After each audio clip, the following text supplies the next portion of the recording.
Hello students, how are you all? I hope you all are fine. Today we are going to study our next chapter of your SST book, that is chapter number 10, Agriculture and Industries. So everyone take out your SST book and open page number 59. Chapter number 10 is Agriculture and Industries. Okay, first of all we have to know about agriculture and industries कि agriculture और industry होते क्या क्या हैं. Agriculture related to our farming and industries related to our factories, buildings. Okay. For a country to develop, it is not enough to be rich only in natural and human resources.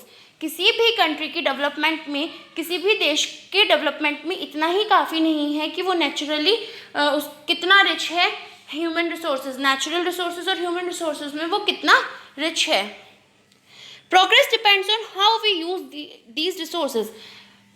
किस चीज़ पे depend करता है किसी भी country की development की progress किस चीज़ पे डिपेंड करती है कि उन रिसोर्सेज का यूज़ किस तरीके से हो रहा है.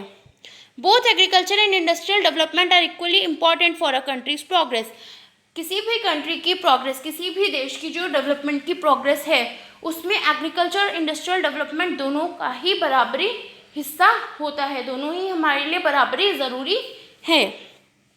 Agriculture means cultivation of land. Agriculture का क्या मतलब है? Cultivation of land. जो हमारी लैंड है वो सही से कल्टीवेट है या नहीं, उस पर फार्मिंग सही से हो रही है या नहीं. 2/3 of Indian population is involve in agriculture. India की पॉपुलेशन का 2/3 हिस्सा एग्रीकल्चर में ही इन्वॉल्व है. It is the mainstay of our country. ये हमारी कंट्री का एक मेन ऑक्यूपेशन है, मेन जरिया है. A large variety of soils and climatic conditions have helped in the growth of different types of crops. अलग अलग वैरायटी की सॉइल्स और क्लाइमेटिक कंडीशन जो होती है, मौसम की जो कंडीशन होती है वो किस चीज़ पे डिपेंड करती है, वो किस चीज़ में हमारी हेल्प करती है कि जो हमने फसल उगाई है उसकी ग्रोथ अच्छे से हो रही है या नहीं. The places which receive little rainfall have been provided with irrigation facilities by the government. जो प्लेसेस जहाँ पे बहुत कम बारिश होती है वहाँ पे गवर्नमेंट ने बहुत सारे इरिगेशन प्रोजेक्ट्स डेवलप किए हैं, बहुत वहाँ पे इरिगेशन फैसिलिटी दी है ताकि वहाँ की फसलों को अच्छे से पानी मिल सके. Okay, now types of crops. Crops कितनी टाइप की होती है? In India 2 kinds of crops are grown. India में, भारत देश में 2 तरह की फसल उगाई जाती है जिसको हम क्या बोलते हैं? Food crop and cash crop. First one is food crops. Food crops are grown to meet the food requirement of the people. Food crops किस लिए उगाई जाती हैं? लोगों के खाने पीने की रिक्वायरमेंट को, लोगों के खाने पीने की ज़रूरतों को पूरा करने के लिए फूड क्रॉप्स ग्रो की जाती हैं. The main food crops grown in India are. जो मेन फूड क्रॉप है वो कौन कौन सी ग्रो की जाती है इंडिया में? राइस, चावल, व्हीट, मिलेट्स एंड मेज. मेज किसको कहते हैं? भुट्टे को. First one is rice. Rice is the most important food crop. Rice हमारा सबसे इम्पॉर्टेंट फूड क्रॉप है, हम राइस खाते हैं. It grows best in hotter regions with a lot of rainfall like Andhra Pradesh, Assam, West Bengal, Jharkhand, Chhattisgarh, Odisha and Tamil Nadu.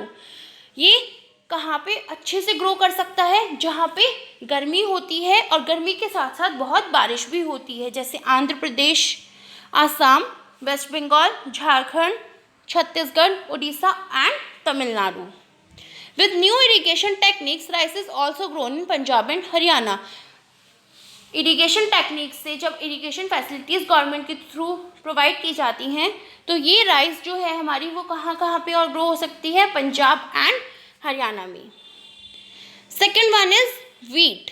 Wheat is the second most important food crop. गेहूँ भी हमारे लिए बहुत ज़रूरी होता है, हम गेहूँ की रोटी खाते हैं, अनाज हमारे लिए बहुत ज़रूरी है. It is the staple diet in north and north west India.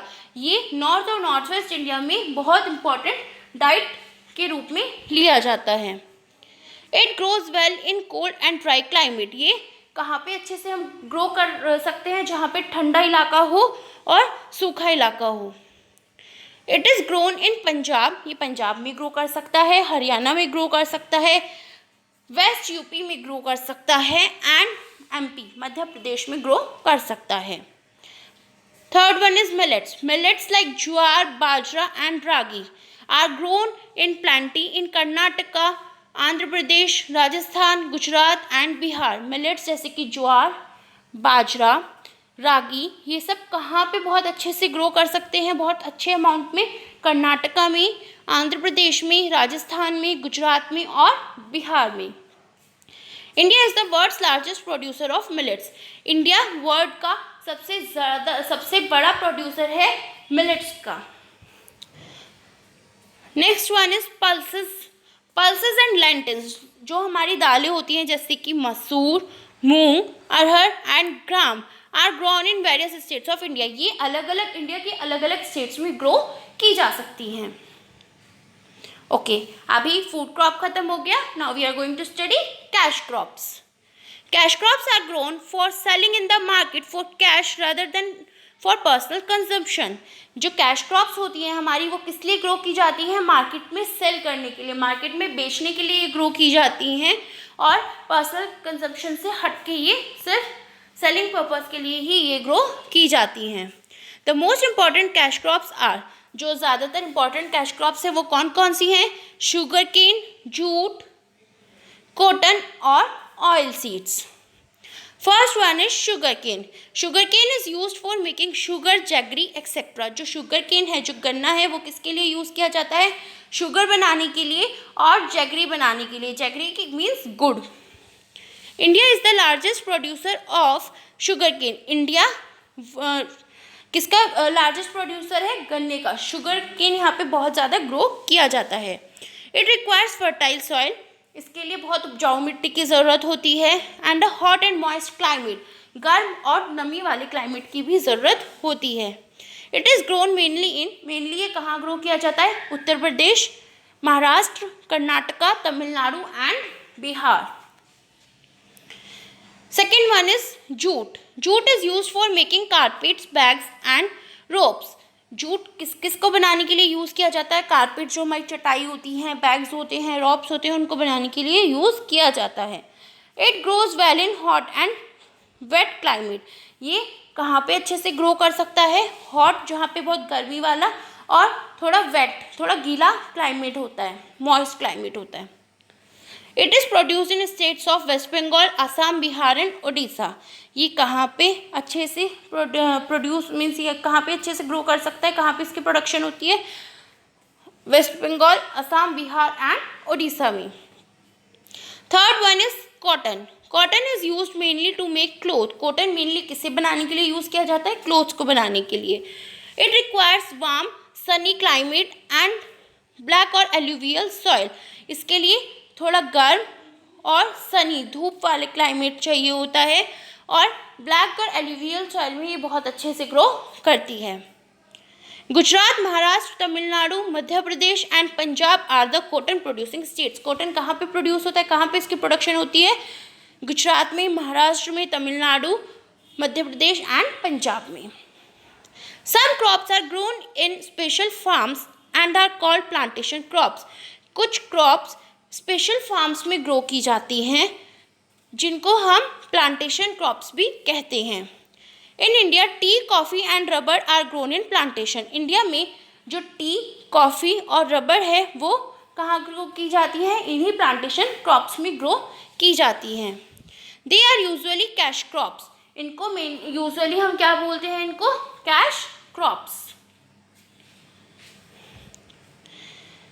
T grows well in hot, humid and wet climate. Tea कहाँ पे ग्रो की जाती है अच्छे से? जहाँ पे गर्म क्लाइमेट होता है, ह्यूमिड, जहाँ ह्यूमिडिटी होती है, जहाँ का क्लाइमेट वेट होता है. It is grown in Assam, parts of West Bengal and the Nilgiri hills in the south.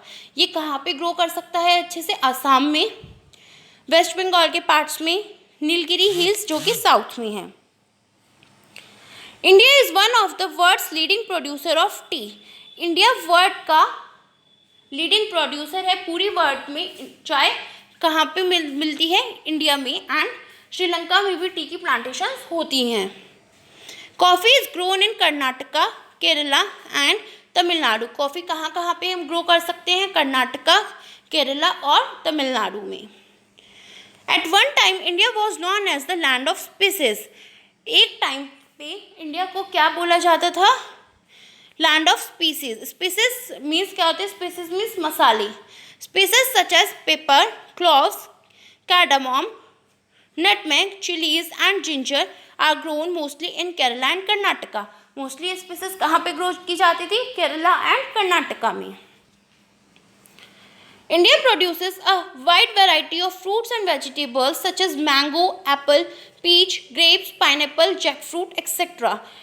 India क्या प्रोड्यूस करता है? ज़्यादा एक बहुत बड़ी वैरायटी में फ्रूट्स और वेजिटेबल्स भी ग्रो करता है. जैसे कि यहाँ पे मैंगो ग्रो कर सकते हैं हम, apple, peach, grapes, pineapple, jackfruit, हम ये सब यहाँ पे इजीली ग्रो कर सकते हैं.